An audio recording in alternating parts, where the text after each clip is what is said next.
Spider-Man has been my favorite superhero ever since I was a little boy, and you have to wonder why that is. I don't know about you, but I was a stupid child back then.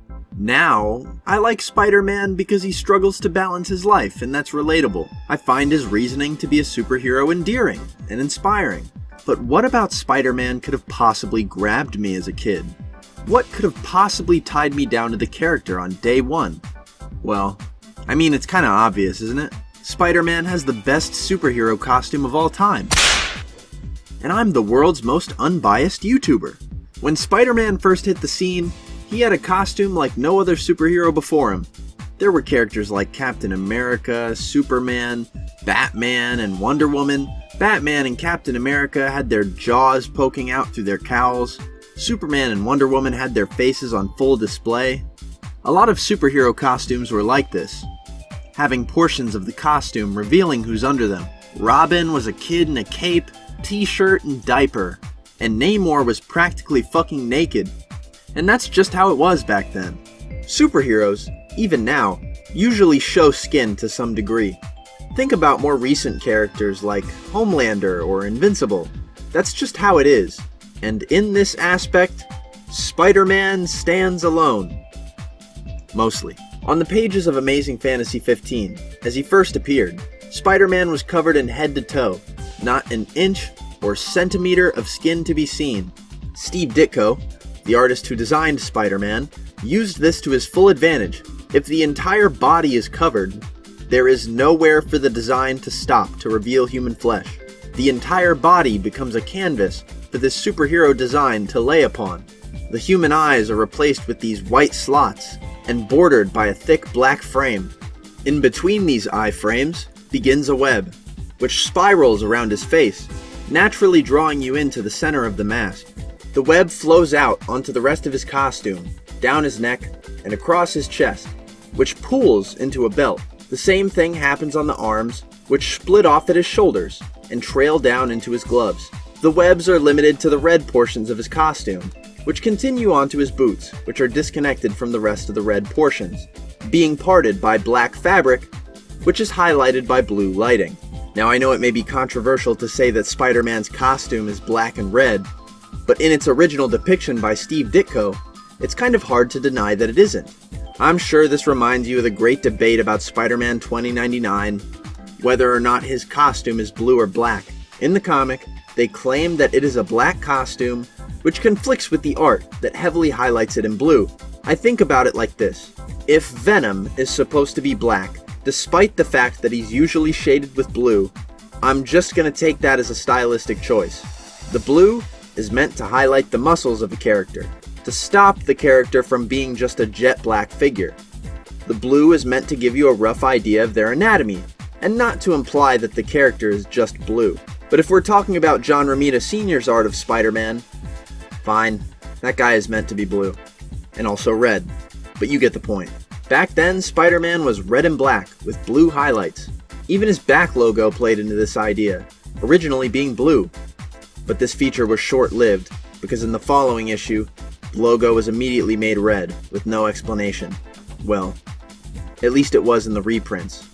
And the blue highlights became purple.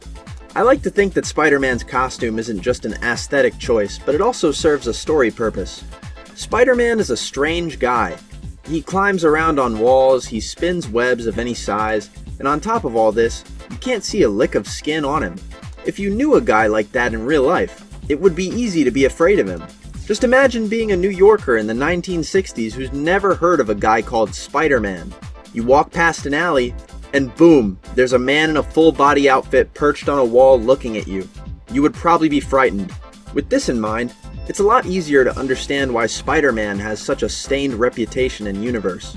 From an unbiased perspective, there isn't much to imply that he's human at all. He may have the body of a man, but you can't see a face, or his hands, or a single piece of skin. No wonder J. Jonah Jameson is able to sell thousands of copies of the Daily Bugle, in which he prints fear-mongering pieces about Spider-Man. Spider-Man is not a normal-looking superhero.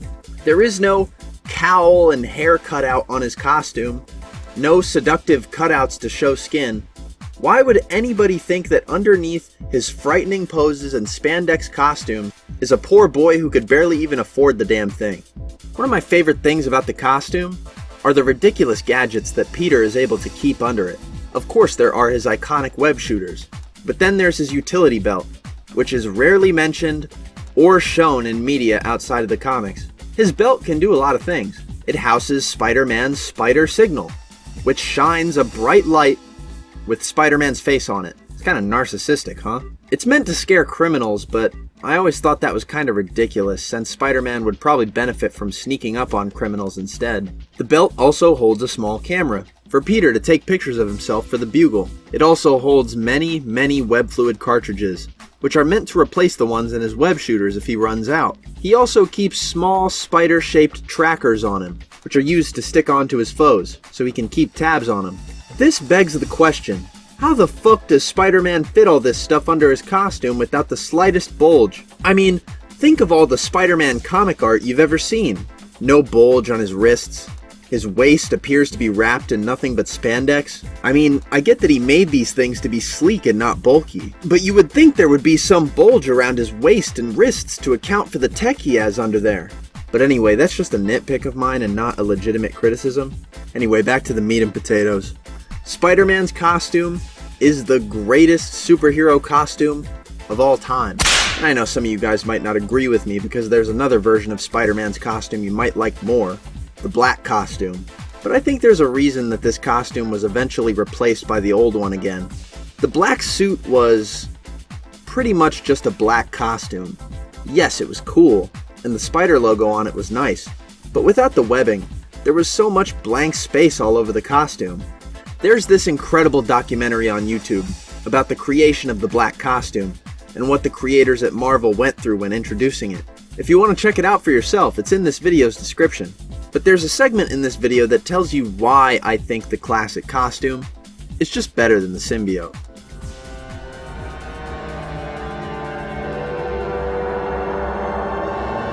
It's designed so it's recognizable from any angle. You get a back shot of Spider-Man, you know it's Spider-Man. There's a big spider on his back. You get a front shot of Spider-Man, you know it's Spider-Man. There's webs all over and there's a spider on his front. There's no angle it's not interesting from. It is such a good costume. The only problem I've ever had with it was believing a 16-year-old high school kid could design that costume. Len Wein says it himself. You have Spider-Man step into frame, only showing his boot, you know it's Spider-Man just because of the web pattern.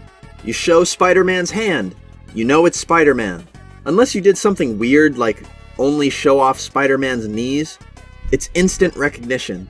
The spider web is one of the coolest parts of the costume, and it does so much for it. But if you make a version of Spider-Man's costume without the webbing, this just doesn't work as well anymore. You have black suit Spider-Man step into the frame with just his leg visible.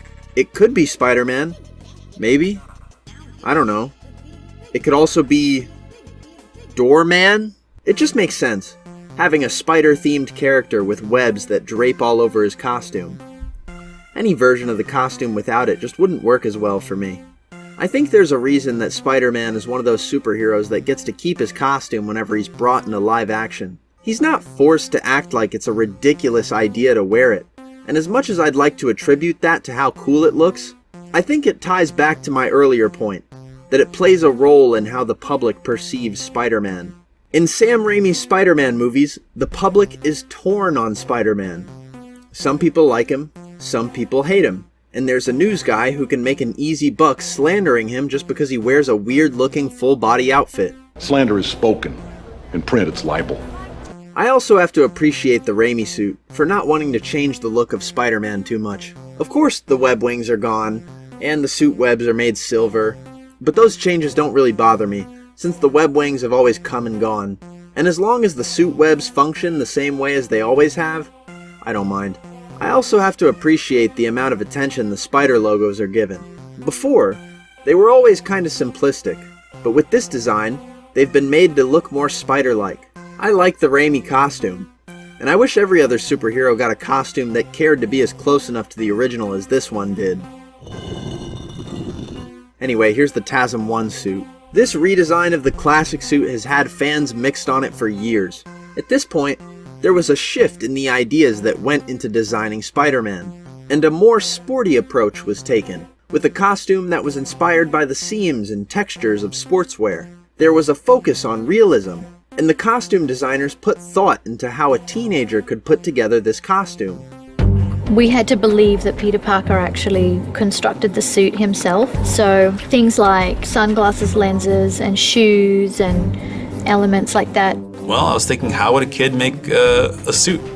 Well, he'd probably take tennis shoes and cut the bottoms of them and use that as the pads of the shoes. I mean, if he's making his own suit, who wouldn't do that? It seems a logical thing to do. This all culminated into a strange look for the character that made Spider-Man look sleek, off-putting, and maybe a little scary. I hope you can see why I like this costume now. I know some people may think it's too much of a change, but I still think it makes choices that are in line with what Spider-Man was always meant to be, visually. A weird-looking superhero. I mean, he's a hero based off one of the most hated animals in the world. I think it's fitting that his costume would be a little off-putting, and for those who don't like it, there's a version of the costume that does away with all this to go for a much cleaner, classic look. And then there are Tom Holland's Spider-Man suits. Who's gonna be my celebrity phone call? Tom Holland! Man, what the fuck?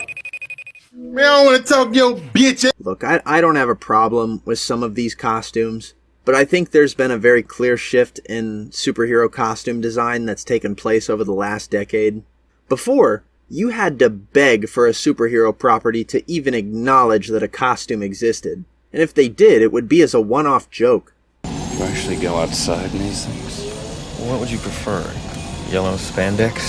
But now, superhero costumes are cool, and they're part of the superhero image. After however many years, Wolverine is finally allowed to wear his super suit, even if it looks a little strange. A keen, autistic eye can tell you that these two costumes are not the same. Look at Captain America, for example. His original outfit is supposed to be made of stars and stripes, obviously based on the American flag. Now let's observe his MCU outfits. Okay, here's the comic-accurate one, being played for jokes. Here's a more militarized version, which is cool. It makes sense for the character. I like how the straps on the midsection are supposed to represent the stripes on the original. Now let's go further to Captain America Civil War. Why are the stripes shaped like the shit I took this morning? They're colored like them too. And what's up with all the random seams? Every MCU superhero is hit with this effect, and some more than others. Including Spider-Man, who is introduced in his classic costume, but it's got a bunch of random shit all over it. There are pros and cons to this. I like that the iframes move with camera shutter-like lenses. The suit was made by Tony Stark, so it's more high-tech than the old Spidey jumpsuit. It makes some sense that there would be modernizations here and there, like having the web split into two. Maybe it's just part of the suit's wiring. The spider logo is made of 5 different pieces. Whatever, it's supposed to fly off and turn into a drone. The web shooters are on the outside, but so are the additional refill cartridges. It's cool, because it reminds me of how much stuff Peter was always hiding under his suit. But now, it is the whole suit's purpose. It's no longer a silly jumpsuit with high-tech under it, but now, the suit itself is high-tech. But it's also covered in random straps, random lining on the blue portions of the costume, and it makes this outfit look like a costume designer's worst nightmare. It makes Spider-Man share costume design traits with all of the other MCU characters. They all have overcomplicated costumes that don't make sense. And every other costume in MCU Spider-Man's closet also suffers from this in some way. Overcomplication for the sake of it. This design mentality takes Spider-Man, a superhero whose costume I love because it's so different, because it makes him look like no other hero, and makes him look like he belongs with the MCU bunch, like he fits in next to these other superheroes. I like Spider-Man because he's different, because he's so strange looking, because he looks like he doesn't fit in next to the other costume characters like Captain America or even Ant-Man. Not because he looks like he could have gotten his costume from the same guy. I feel like MCU Spider-Man isn't the only design for this character that suffers from the same kind of approach. Think about Marvel Rivals Spider-Man, for example, and I've recreated this costume myself, so I like to think I have some authority on this. He, along with everyone else in the game, look like they needed 12 people to put together each of their costumes. They all look like their outfits were designed by the same person, a designer who loves to sneak in so many needless extra details and lines. And this applies to Spider-Man's costume as well. I already went over this in another video, but I refuse to believe that broke-ass Peter Parker, Peter I hate remaking my costume Parker, was able to create this thing. We used to live in a time where Spider-Man's costume could be kept the way it was. And if it was changed, it would be in a way that made sense for the character. Say all you want about the TASM 1 design, but they changed that costume with Peter in mind. These later costumes all feel like they take the same approach. Let's take Spider-Man's classic costume, maybe break up the spider logo, or maybe make it bigger. Add more seams onto the costume, or what about some different fabrics? Let's use less spider webbing. Let's add straps. Let's make the suit more suited for combat. Let's do knuckle plating with additional armor. These ideas can be cool, sure, but it feels like something is lost along the way. Redesigning Spider-Man's classic costume doesn't feel like it's taken with the same approach anymore. It feels like Spider-Man has changed to fit in with other heroes, or whatever is deemed the norm with superhero costumes. Spider-Man's newer costumes make him feel less like the strange, offbeat, almost parody of a superhero that he used to be. Now, he kind of just looks like every other superhero. So change the classic suit all you want, I'll still partake in whatever new thing has Spider-Man in it, despite how he looks. But I'll always yearn for the time when Spider-Man wasn't so streamlined, when he was recognized for what he was, a really weird-looking superhero. You know, I make it sound so depressing, but at least the costumes coming out nowadays are still decent. I bet it makes you wonder, though. Are there any other redesigns out there for Spider-Man? Ones that I actually enjoy? That emphasize his original strange look? Yeah, there are. Alex Ross is one of the greatest comic artists of all time. I even used his art earlier in this video.